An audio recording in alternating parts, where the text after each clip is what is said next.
ఇంటి వారందరూ మానక స్తుతించెదము.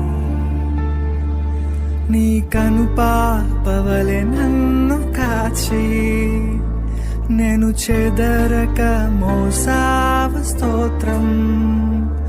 నీ కను పాపవలె నన్ను కాచి నేను చెదరక మోసావ స్తోత్రం.